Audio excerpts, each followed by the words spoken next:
Di dalam kehidupan kita sebagai seorang muslim, minimal 5 kali dalam sehari semalam kita mendengar seruan untuk mendirikan solat yang disebut azan.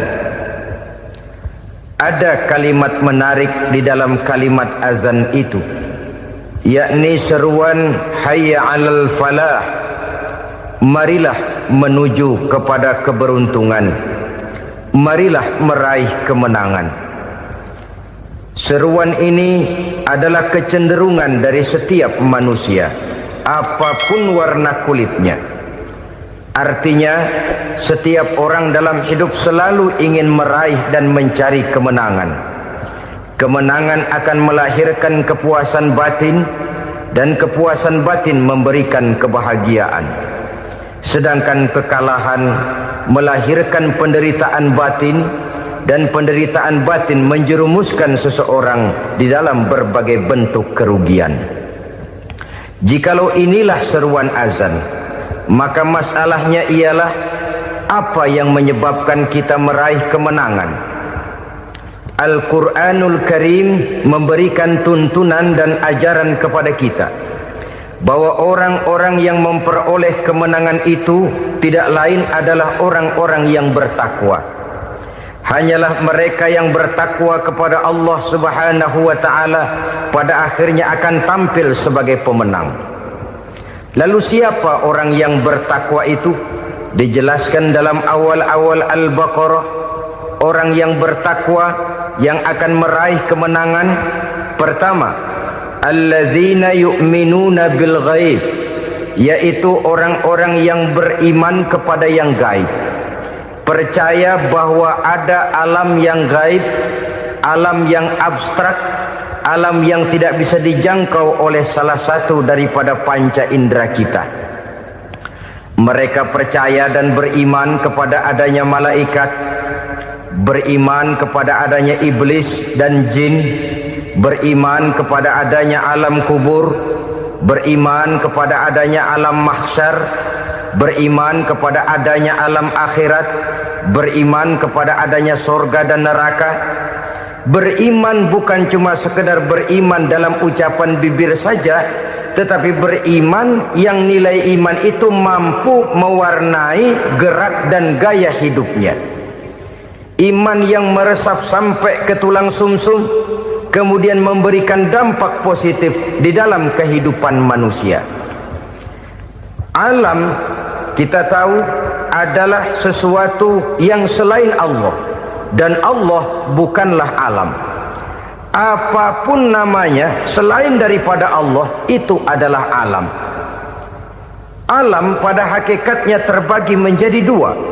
Ada alam syahadah, alam nyata, alam konkret, alam yang bisa dijangkau oleh salah satu indera kita. Kemudian ada alam ghaib, alam yang tidak bisa dijangkau oleh panca indera kita, alam metafisika, alam abstrak, alam yang wajib kita imani keberadaannya.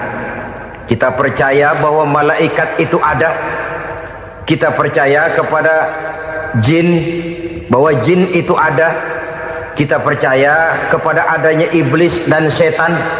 Bukan percaya kepada iblis dan setannya, percaya bahwa iblis dan setan itu ada.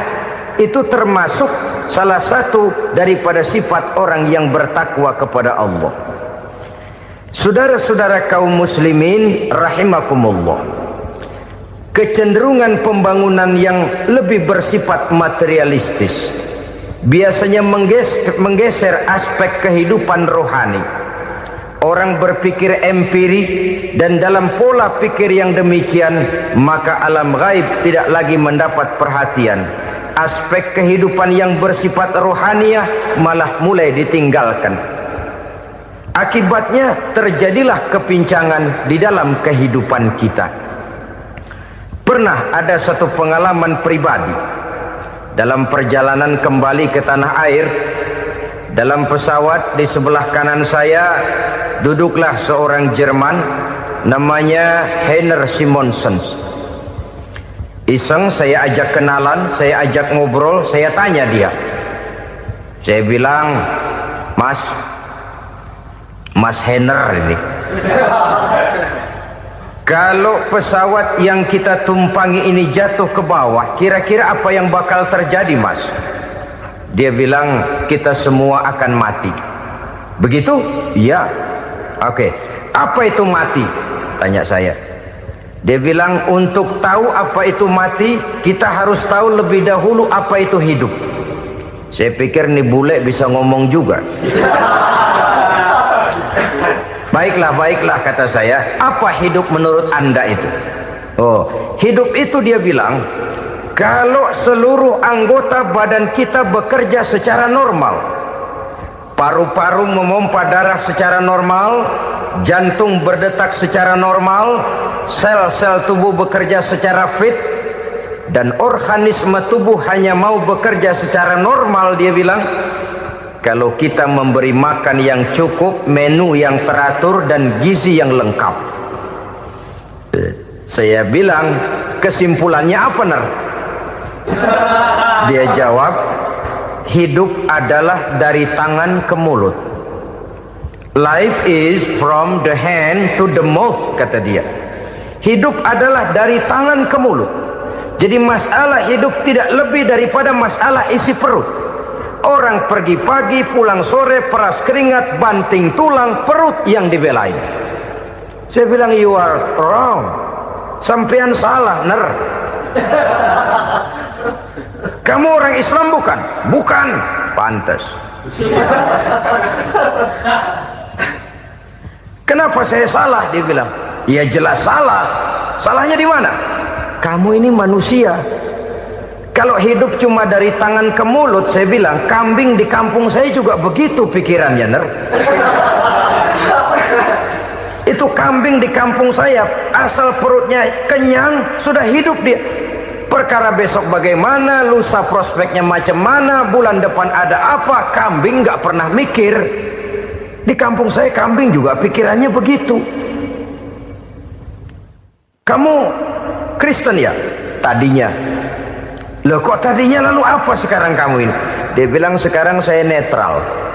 Saya tidak beragama, tapi saya percaya kepada Tuhan sebagai pencipta alam. Saya ingat benar dia bilang, I haven't any religious, but I believe to God as the creator of the world. Kenapa bisa netral begitu, Ner? Habis saya bingung katanya. Islam bilang Islam baik, Kristen bilang Kristen baik, Hindu Buddha bilang Hindu Buddha baik, semua agama baik. Saya netral sekalian, nggak beragama. Yang penting saya percaya kepada Tuhan. Saya bilang, Ner, kamu ini kayak orang mau beli celana, lalu bingung. Yang satu bilang Levi's bagus, yang satu bilang Blue Jean hebat, yang satu bilang Wool England hebat. Celana ini hebat, celana itu bagus, celana ini hebat. Semua celana bagus, kamu bingung. Akhirnya netral, tidak pakai celana. Itu juga salah. Saya pikir-pikir, kemudian saya melihat bahwa dua pola berpikir Henner ini nampaknya sudah mulai menggejala di lingkungan masyarakat bangsa kita. Disadari atau tidak, secara jujur kita harus berkata, dua pola pemikiran Henner ini mulai berkembang di tengah masyarakat bangsa kita. Pertama, pola pikir materialisme. Hidup adalah dari tangan ke mulut. Masalah hidup tidak lebih masalah isi perut. Itu yang perlu dibela, dan disitulah arti kehidupan. Pergi pagi, pulang sore, peras keringat, banting tulang untuk mempertahankan perut. Kalau sudah kemari cara orang berpikir, maka buat apa percaya kepada yang gaib? Untuk apa sholat? Untuk apa puasa? Untuk apa zakat? Untuk apa menghadiri majelis taklim? Tanpa kepercayaan kepada yang gaib, hidup berjalan menurut alur empiris dan materialis. Kalau sudah ke sana cara orang berpikir, biasanya orang lalu cenderung menghalalkan segala cara. Hanyalah orang yang percaya bahwa akhirat ada. Hanyalah orang yang percaya bahwa alam kubur itu ada. Hanyalah orang yang percaya bahwa malaikat itu ada, hidupnya akan lebih terarah dan terkendali. Karena kepercayaan kepada yang gaib yang merupakan fase daripada kehidupan setelah hidup yang sekarang ini, mewarnai gerak pribadi seseorang di dalam dia melakukan kegiatan hidupnya. Pola berpikir materialisme, disadari atau tidak, mulai menggejala di lingkungan masyarakat bangsa kita. Hidup tidak lebih dari urusan tangan ke mulut, mulut ke tangan, tangan ke mulut. Asal perut sudah kenyang, hiduplah sudah. Perkara bagaimana prospek hari yang akan datang, bagaimana akhirat, tidak jadi persoalan. Ini yang oleh Nabi diperingatkan, ad-dunya sijnul mu'min wa jannatul kafir. Dunia adalah penjara bagi orang beriman dan surga bagi orang kafir. Dulu di zaman Belanda hadis ini pernah disalah tafsirkan, disalah artikan, digunakan sebagai senjata untuk mengkebiri dan membuat impoten umat Islam. Sudahlah umat Islam gak usah macam-macam, kata Belanda. Dunia ini kan penjara buat orang Islam, surga buat orang kafir. Di penjara jangan bertingkah.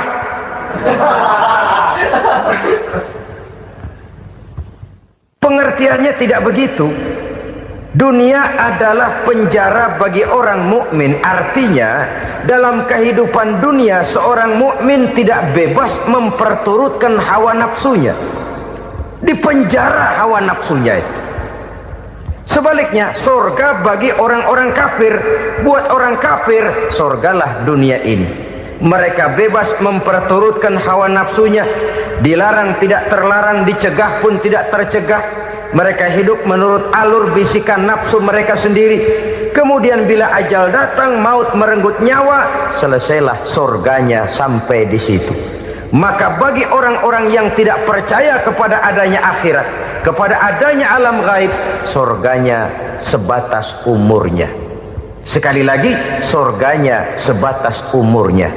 Bila umur selesai, ajal pun datang merenggut nyawa, selesailah sudah surganya sampai di situ. Alangkah pendeknya perjalanan orang-orang yang tidak percaya kepada alam gaib ini. Bagi kita mukmin, jikalau kita mampu memenjarakan hawa nafsu, kita bisa bahagia di dunia ini. Dan Islam memang tidak menyuruh kita sengsara di dunia. Raih dunia, kejar dunia, gapai dunia sebagai alat untuk mencapai kebahagiaan di akhirat nanti. Hidup adalah satu perjalanan panjang yang terbentang sejak kita terlahir dari alam rahim sampai kepada alam akhirat nanti. Andai kata kita gagal meraih kebahagiaan di dunia, toh kita masih punya akhirat. Tapi jangan jadi dalil yang melemahkan semangat. Biarin dah kita di dunia kebelangsak, yang penting akhirat. Akhirnya dunia benar-benar kebelangsak. Bagaimana dunia ini bisa kita raih, dan bagaimana meraih dunia untuk menunjang kepentingan akhirat nanti. Yang kedua, dari pikiran Heiner yang saya lihat menggejala di lingkungan masyarakat bangsa kita, timbulnya manusia-manusia netral. Seolah-olah Tuhan yes, agama no. Sama Tuhan percaya, agama ogah. Tuhan ngangguk, giliran agama godeng. Padahal hampir dalam setiap ayat dalam Quran, kata-kata amanu biasanya bergandeng dengan wa amilus sholihat. Iman dan amal soleh. Ini sebagai isyarat Tuhan dan agama jangan pernah dipisah-pisah. Apabila kita bertuhan, maka kita harus beragama. Apabila kita beragama, maka agama itu harus bersumberkan dari Tuhan yang kita imani itu. Tidak mungkin kita pisah, Tuhan yes, agama no. Sama Tuhan percaya tapi agama bikin sendiri. Sembayangnya cukup bengong 2 jam madep ngulon.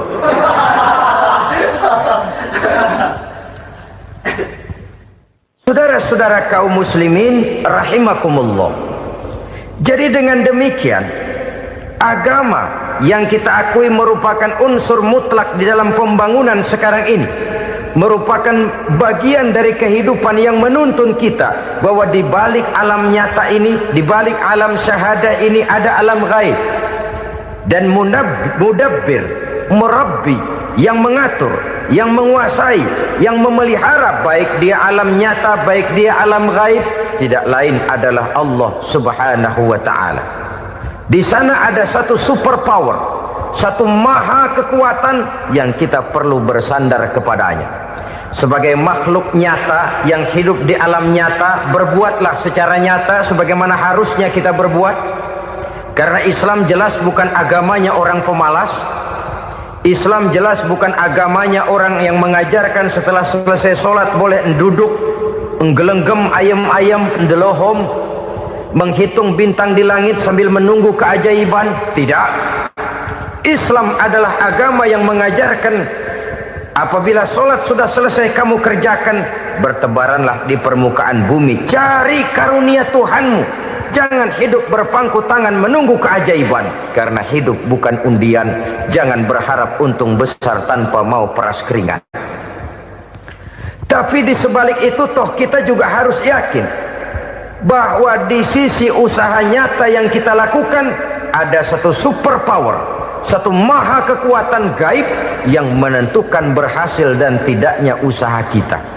Kepercayaan kepada hal semacam inilah yang mendorong kita untuk mempunyai sandaran vertikal, agar jikalau usaha ini berhasil kita tidak lupa diri dan lupa daratan. Jikalau usaha ini gagal kita tidak putus asa dan buruk sangka, tidak cupik pandangan dan sempit hati, tapi mampu melihat persoalan dengan kacamata putih sambil husnuzon kepada Allah Subhanahu wa ta'ala. Kita percaya malaikat itu ada yang namanya Raqib dan Atid, mengawasi gerak hidup kita sampai kepada gerak hati kita. Ini memberikan sugesti agar kita berhati-hati, tidak sejengkal tanah pun kita bisa berlindung dari pengawasan Raqib dan Atid. Ada Munkar Nakir yang akan menyoal kita di alam kubur. Ada malaikat Malik penjaga neraka, ada malaikat Ridwan yang menjaga surga. Kita percaya kepada adanya jin, kita percaya kepada adanya setan, iblis. Percaya kepada adanya, bukan mempercayai si setan, si iblis lalu menjadikannya sebagai teman. Tidak. Percaya bahwa mereka itu ada dan merupakan makhluk Allah yang gaib yang diciptakan Allah Azza wa Jalla. Kepercayaan kepada alam gaib memberikan motivasi terhadap gerak lahir manusia, sehingga dengan motivasi kepercayaan kepada yang gaib, gerak lahir jadi lebih terarah, jadi lebih terpelihara. Pernah seseorang bertanya, "Pak, apakah adanya akhirat bisa dibuktikan secara ilmiah?" Saya bilang tidak bisa, tidak bisa. Kenapa? Karena yang berangkat nggak pernah pulang kemari lagi. Kalau dia pulang kemari bisa kita tanya bagaimana enak di sono.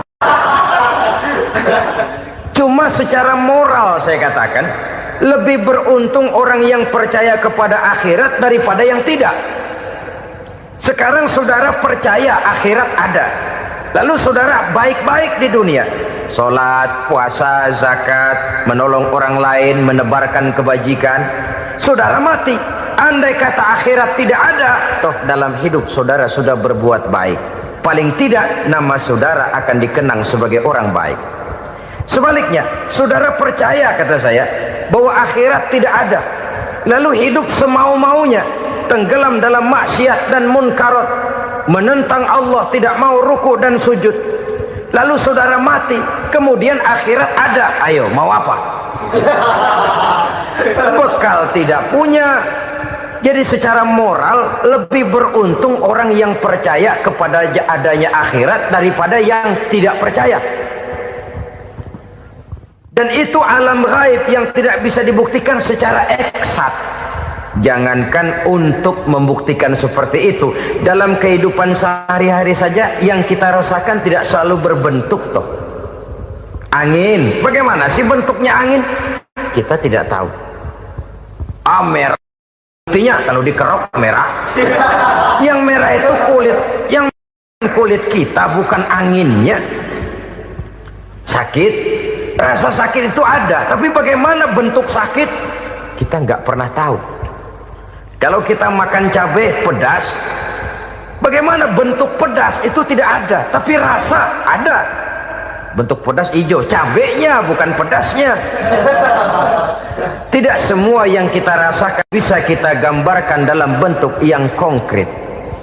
Oleh karena itu, sekali lagi bahwa kepercayaan kepada alam yang gaib mampu memberikan satu sugesti yang menata kehidupan seseorang lebih lurus, lebih terarah, dan lebih terkendali. Maka wajar kalau kepercayaan kepada yang gaib mengantarkan seseorang untuk meraih kemenangan. Kenapa? Dia percaya kepada yang gaib, bahwa akhirat ada, bahwa alam kubur ada, bahwa pertanggungan jawab itu ada. Maka dia lalu tidak hidup saenae udele dewe gitu loh. Tidak hidup menurut seleranya sendiri, terarah, teratur. Ini cirinya yang pertama. Orang bertakwa yang akan meraih kemenangan, mereka beriman, mereka percaya kepada yang gaib.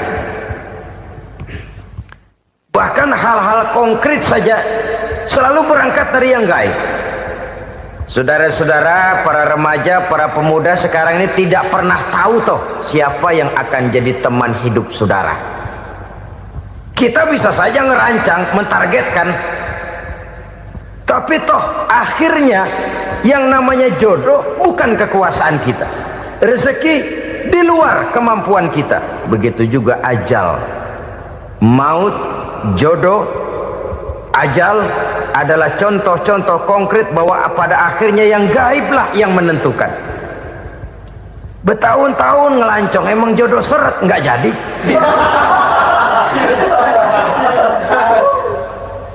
Begitu kenal baru setengah malam nginep ditangkap hansip kan. Hal-hal semacam itu kadang-kadang kita berpikir suuzon, gilet, perempuannya cakep banget, lakinya rebek amat.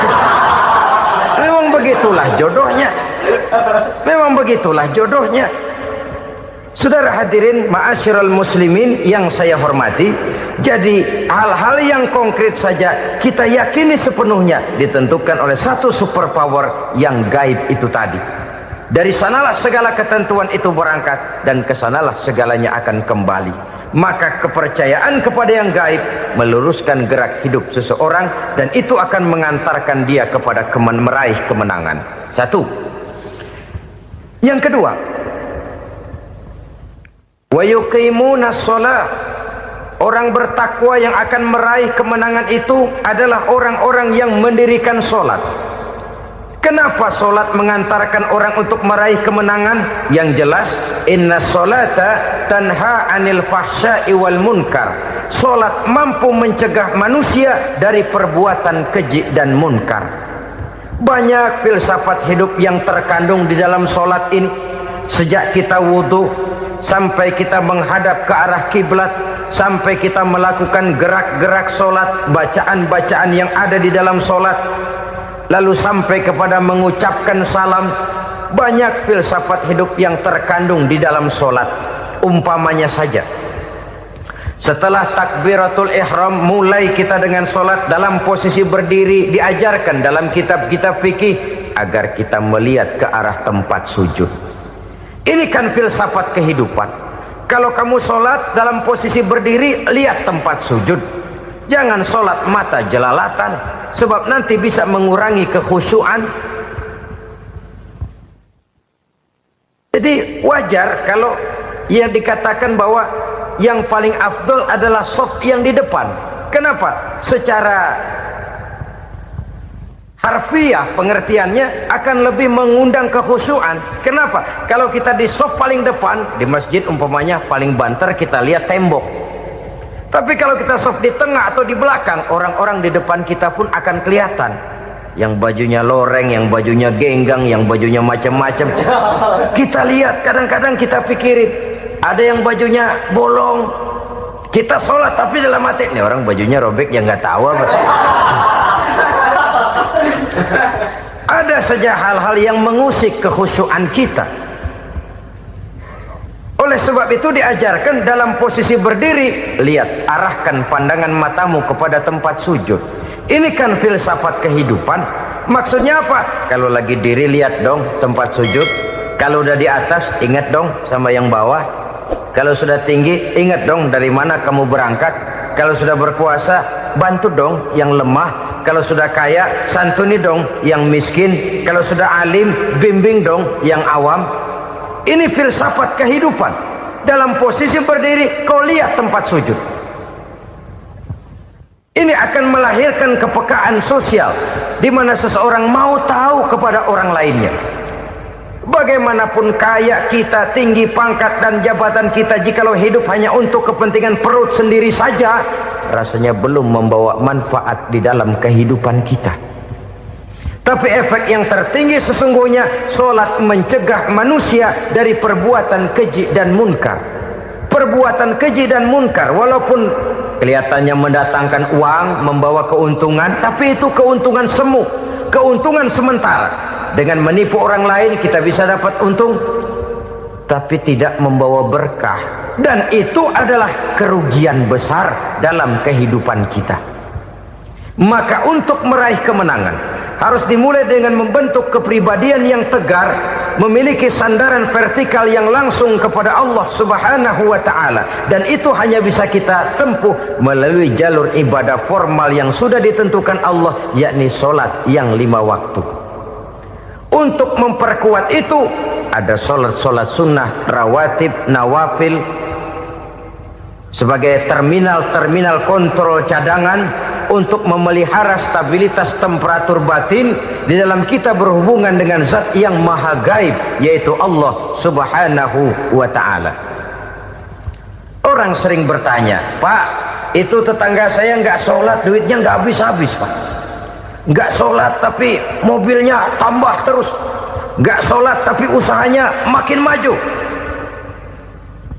Tapi di sisi lain ada orang yang rajin sholat, rezekinya butak bener. Anaknya mana kurus, mana korengan.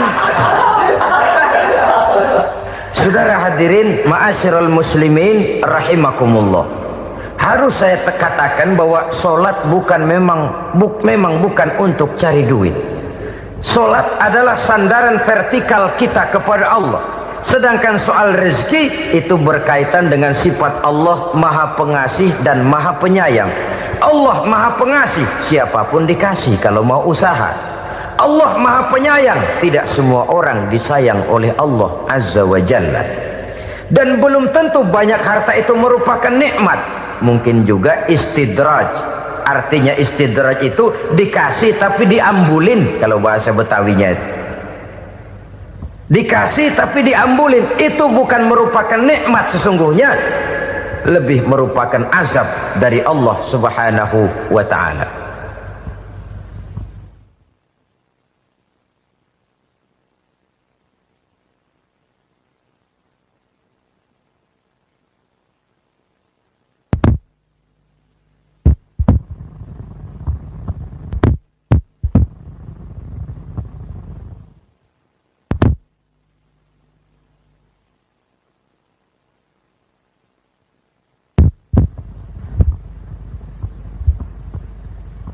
Agama mempunyai sistem solat, dan kita umat Islam telah dituntun oleh Allah Subhanahu wa ta'ala yang wajibnya 5 kali dalam sehari semalam mendirikan solat, dan itu tentu berada dalam jangkauan kemampuan manusia.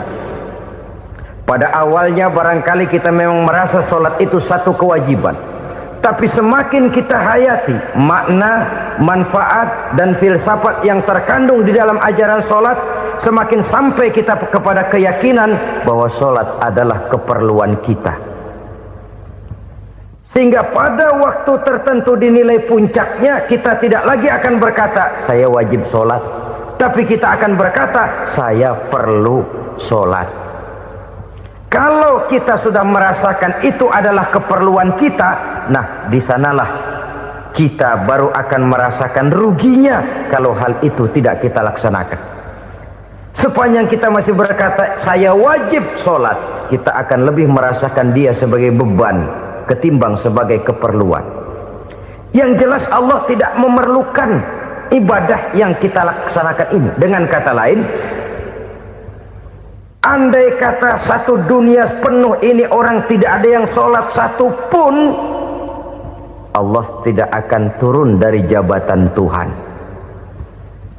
Jangan lalu berpikir kalau kita ngambek se-RW kagak sembahyang Tuhan tekor kali ini ya. Tentu tidak. Itu perlunya kita, bukan perlunya Allah. Dan pada induknya kita akan berkata, saya perlu agama. Kalau secara induk kita sudah memerlukan agama, maka konsep-konsep yang ada di dalam ajaran agama itu pun adalah juga merupakan keperluan kita. Baik dia bernama sholat, baik dia bernama puasa, baik dia bernama zakat, baik dia bernama haji, seluruhnya adalah keperluan kita. Dan sesuatu yang kita perlukan apabila tidak kita laksanakan akan melahirkan kerugian di dalam kehidupan. Jangan heran kalau kita membaca riwayat perjalanan hidup para salafus soleh, orang-orang soleh. Ada yang tahajud sampai 100 rakaat, ada yang sholat malam kakinya sampai bengkak. Kita sekalinya bengkak biri-biri. Ada yang sholat membaca surah dalam Al-Quran sampai khotam Quran. Kok mau? Mereka sudah merasakan itu keperluan. Itu saja soalnya. Satu saat pun jikalau kita merasa bahwa itu keperluan saya, kita pun akan melaksanakan seperti itu. Keperluan saya dalam kehidupan. Inilah yang kedua. Yang ketiga, orang bertakwa yang akan meraih kemenangan itu, wa mimma razaqnahum yunfikun. Mereka membelanjakan sebagian daripada rezeki yang diberikan Allah kepada mereka. Mereka infakkan di jalan Allah. Ada satu dialog menarik. Satu hari seorang anak muda bertemu dengan seorang kakek-kakek yang sudah dikenalnya baik. Bertanyalah anak muda ini, "Kek, umur kakek berapa tahun?" 15 tahun, kata si kakek. Anak kakek berapa orang? 1. Harta kakek berapa banyak? 15 juta. Si anak muda ini bengong. Lalu protes, "Kok kakek bohongin saya?" "Kenapa?" "Saya tahu umur kakek 70 tahun. Kenapa ngaku 15? Saya tahu anak kakek 5. Kenapa bilang 1? Saya tahu kakek miliuner, miliaran uang kakek. Kenapa ngaku cuma 15 juta? Begini, kata si kakek tadi. Benar, umur saya 70 tahun. Tapi dari umur yang 70 tahun itu baru 15 tahun terakhir ini saya merasakan ibadah kepada Allah. Meninggalkan maksiat, jauh dari segala macam munkarat. Maka yang 15 tahun inilah yang benar-benar saya rasakan sebagai umur saya. Benar anak saya 5, tapi yang 4 susah diatur. Cuman 1 rasanya nih yang bakal jadi si buah hati belahan jantung pelanjut cerita penerus sejarah. Cuma 1 ini yang saya harapkan, yang akan jadi anak soleh, yang akan membuat saya menerima pensiunan pahala. Kalau yang 4 apek dah, nggak ada harapan. Yang 1 nyekek botol melulu. Oh begitu, iya.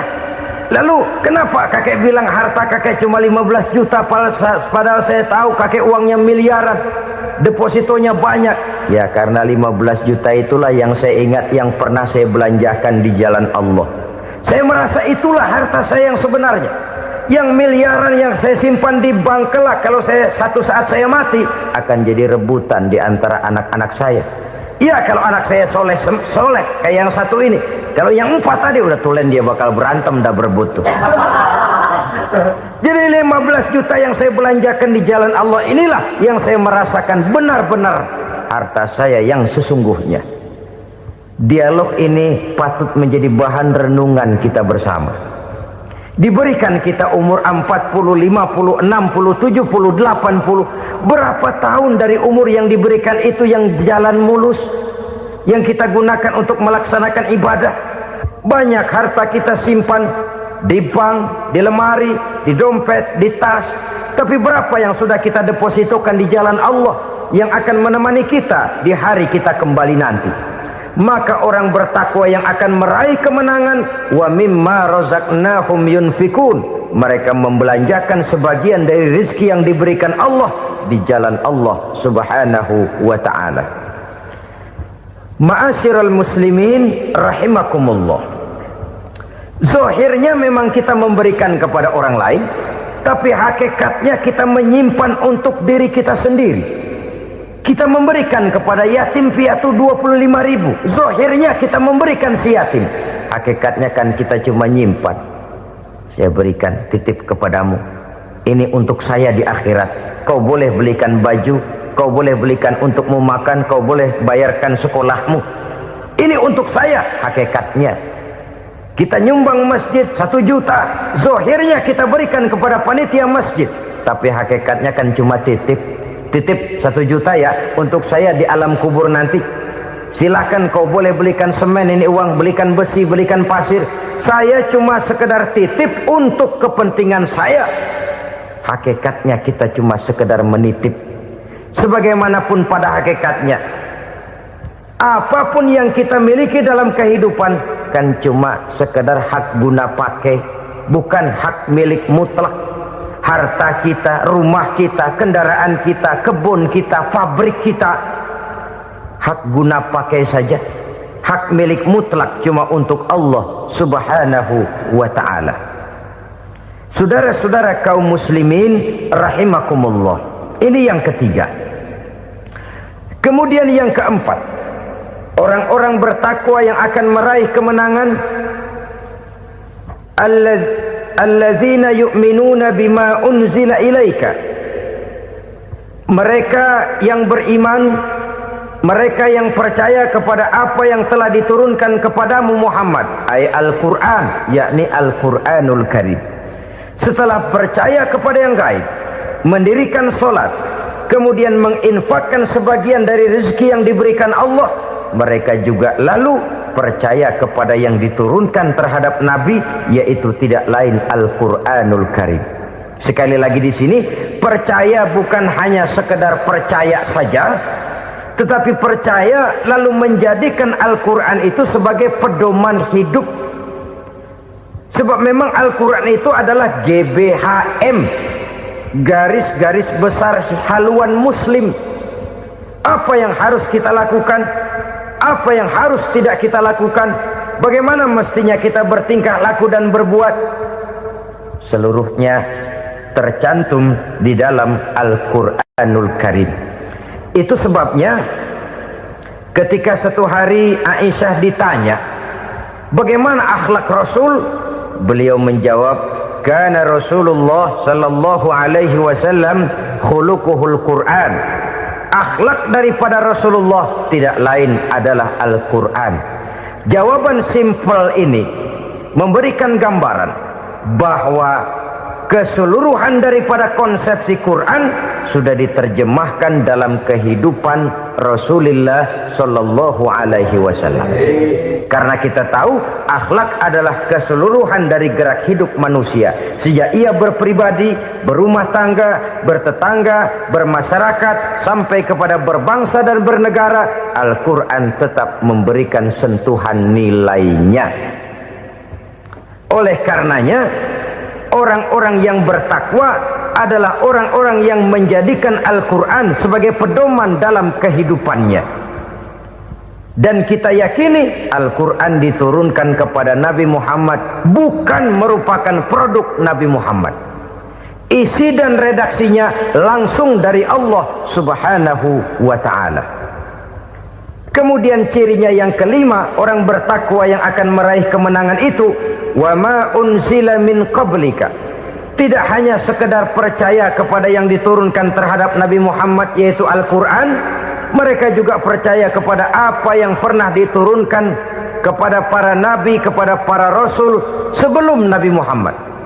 Percaya kepada adanya suhuf, percaya kepada adanya Taurat, percaya kepada adanya Injil, percaya bahwa Allah dahulunya sudah menurunkan Taurat kepada Musa, percaya bahwa Allah sudah menurunkan Injil kepada Isa, percaya Injil ada, Taurat ada, diturunkan Allah untuk Isa dan Musa, tetapi tidak wajib mengamalkannya karena kita sudah diberikan Al-Quranul Karim. Ini yang perlu saya garis bawahi. Kita percaya Allah telah menurunkan Injil dahulu kepada Isa. Kita percaya bahwa Allah telah menurunkan Taurat dahulunya kepada Nabi Musa. Kadang-kadang ini dijadikan dalih, dikacaukan pengertiannya.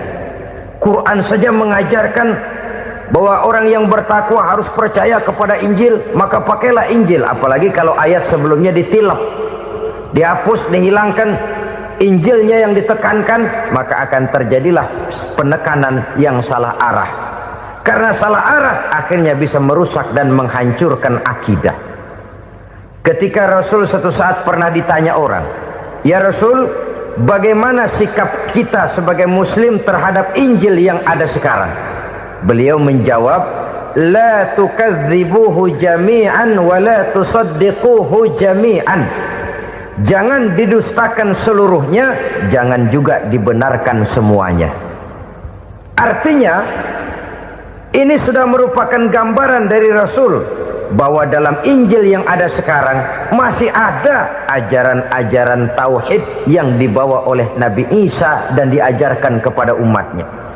Tapi juga dalam Injil yang sekarang ini sudah terkena intervensi dan investasi manusiawi. Karena itu Rasul menyimpulkan, la tukadzibuhu jami'an wa la tusaddiquhu jami'an. Jangan didustakan semua, jangan dibenarkan seluruhnya. Kita memang percaya Allah telah menurunkan Injil kepada Nabi Isa dulu, tapi kita tidak wajib mengamalkan Injil. Kita percaya Allah telah menurunkan Taurat kepada Nabi Musa, tapi kita tidak wajib mengamalkan kitab ajaran Taurat. Yang wajib kita percayai dan kita amalkan hanyalah Al-Quranul Karim. Kenapa? Oleh karena baik yang ada di dalam Taurat, baik yang ada di dalam Injil, tentu tercakup di dalam Al-Quran sebagai kitab terakhir yang diturunkan oleh Allah Subhanahu wa Ta'ala. Dan itu wajar. Kalau seorang pejabat mau mengeluarkan satu keputusan baru, tentu dia harus meninjau keputusan-keputusan lama. Andai kata dianggap tidak berlaku, dianggap tidak relevan lagi, maka keputusan-keputusan lama itu tentu sudah dianggap tidak berlaku. Sebagian daripada aturan-aturan dalam keputusan lama yang masih dianggap relevan tercantum dalam keputusan baru yang wajib diamalkan. Begitulah hubungannya antara Al-Quran, Taurat, Zabur, dan Injil. 4 kitab samawi yang diturunkan Allah masing-masing kepada Zabur untuk Nabi Daud, Taurat untuk Nabi Musa, dan Injil untuk Nabi Isa alaihi wassalatu wassalam. Ketiga-tiga kitab itu kita percayai adanya. Kita yakini Allah telah menurunkan Zabur, Taurat, dan Injil, tapi kita tidak wajib mengamalkannya. Yang wajib kita mengamalkannya sekarang ini tidak lain hanyalah Al-Quranul Karim saja, karena ia mencakup apa yang ada di dalam Zabur, apa yang ada di dalam Taurat, dan apa yang ada di dalam Injil. Keotentikannya bisa dipertanggungjawabkan. Ya, tapi kan Nabi Muhammad sudah mati 14 abad yang lalu, dan di zaman beliau Al-Quran kan belum dikodifikasikan, belum ditulis. Bagaimana keotentikannya bisa dipertanggungjawabkan? Mudah saja. Allah berjanji, "Inna nahnu nazzalna dzikra wa inna lahu lahafizun." Kami yang menurunkan Al-Quran dan kami yang akan menjaga dan memeliharanya. Allah turunkan Quran, Allah menjaganya. Bagaimana cara Allah menjaga Al-Quran itu? Banyaknya orang-orang yang hafaz Al-Quran. Hafaz Al-Quran 30 juz, 114 surah, 6.666 ayat. Sehingga jangankan satu kata, jangankan satu ayat, satu kalimat saja berubah sudah akan timbul reaksi dan mudah dimengerti. Kenapa? Banyak orang-orang yang hafaz Al-Quran. Sedangkan pada setiap akhir tahun biasanya malaikat Jibril selalu mengadakan checking terhadap ayat-ayat yang diturunkan pada waktu itu. Di zaman Nabi sendiri sudah ada usaha kodifikasi. Dan yang lebih luar biasa lagi, sampai hari ini tidak seorang pun mampu membuat satu ayat saja semacam Al-Quran. Ke bahasa manapun dia diterjemahkan, naskah aslinya tetap ikut, rujukan dasarnya tetap ada. Berdasarkan itu, maka tidak mungkin terjadi penyelewengan terhadap atau pemalsuan terhadap ayat-ayat Al-Quranul Karim. Kesuciannya, keotentikannya, kemurniannya bisa dipertanggungjawabkan. Ma'asyiral muslimin rahimakumullah. Oleh karenanya, konsepsi dasar daripada ajaran Islam ini memang tidak lain adalah Al-Quran dan Sunnah. Isi daripada agama Islam yang merupakan iman, Islam dan ihsan, konsepsi dasarnya tidak lain adalah Al-Quran dan Sunnah Rasulullah Sallallahu Alaihi Wasallam. Maka yang kita perlukan sekarang ini adalah terjemahan Al-Quran di dalam kehidupan kita.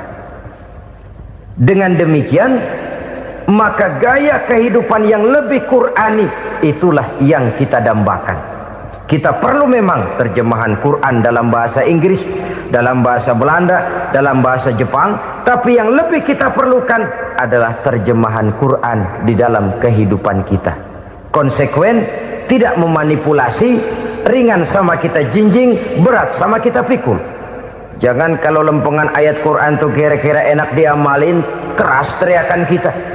Giliran kira-kira ayat Quran itu mukul kepala kita sendiri, diam kita.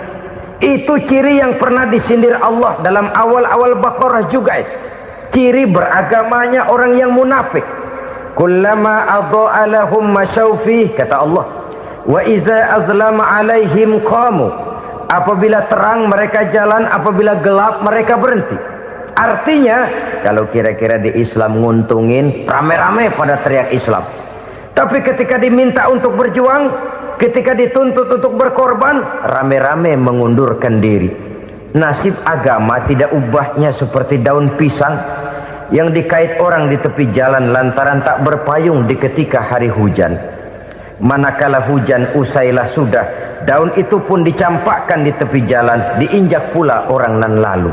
Artinya, orang menjadikan agama cuma sebagai lipstick, decoration only, tidak konsekuen.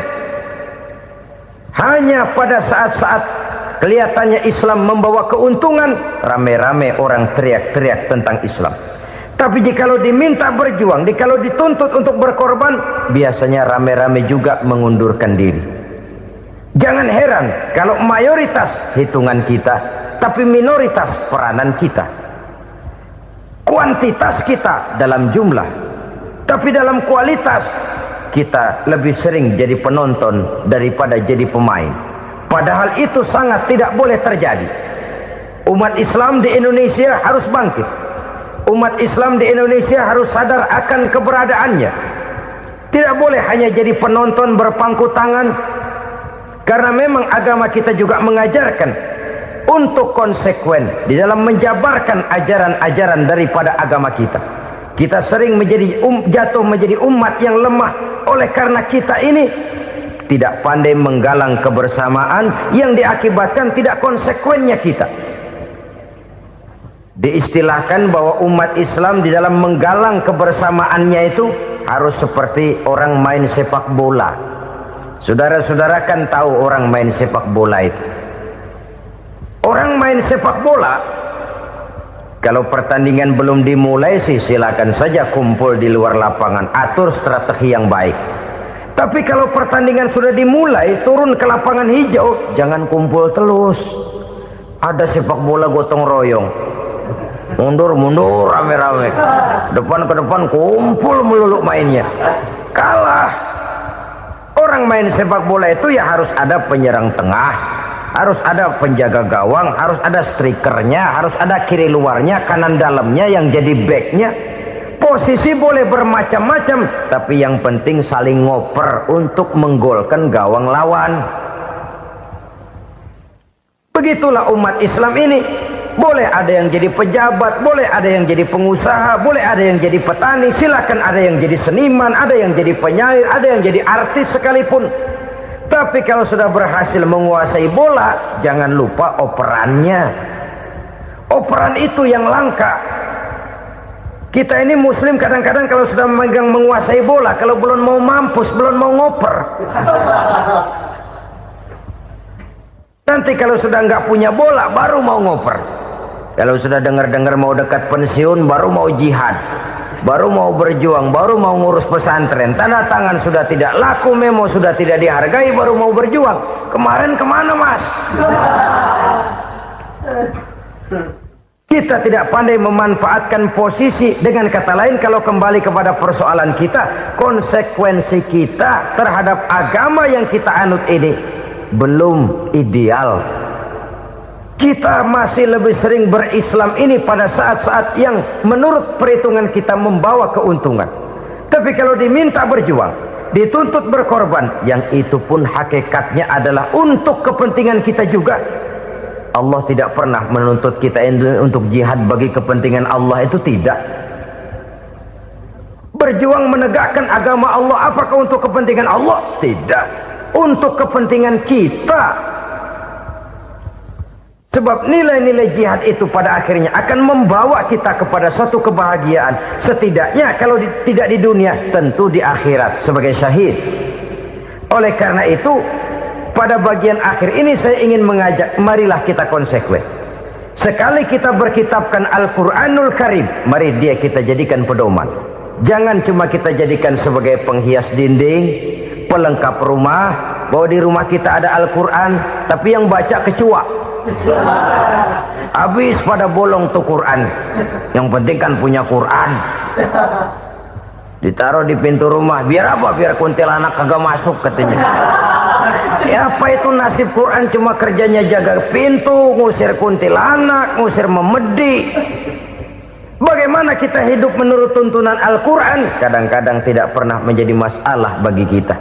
Maka bagaimanakah Al-Quran akan mungkin membawa keberkahan dalam hidup kalau ajarannya kita injak-injak dalam keseharian kita? Mewujudkan gaya hidup yang lebih Qurani, itulah yang akan kita rintis di dalam kehidupan kita, bertahap, step by step, menurut kemampuan yang ada pada kita. Jika jalan ini tidak bisa kita selesaikan, percayalah akan ada generasi penerus yang akan melanjutkan usaha dan cita-cita mulia itu. Jadi percaya kepada Taurat, percaya kepada Injil, sekadar percaya Allah dahulunya sudah menurunkan itu, tapi kita tidak wajib mengamalkannya.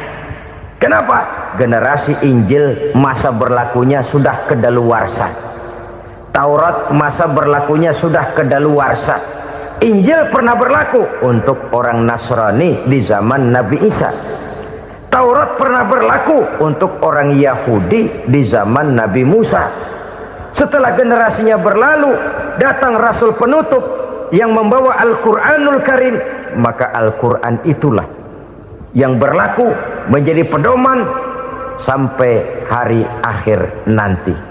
Jangan jauh dari Al-Quran, karena apabila ini kita lakukan, maka kita akan kembali kepada satu gaya hidup yang jauh dari tuntunan agama, dan itu artinya kita akan semakin jauh untuk meraih kemenangan. Saudara-saudara kaum muslimin rahimakumullah. Yang keenam, yang terakhir, orang-orang bertakwa yang akan meraih kemenangan itu wabil akhirati hum yuqinun. Mereka percaya, mereka yakin seyakin-yakinnya akan adanya hari akhir,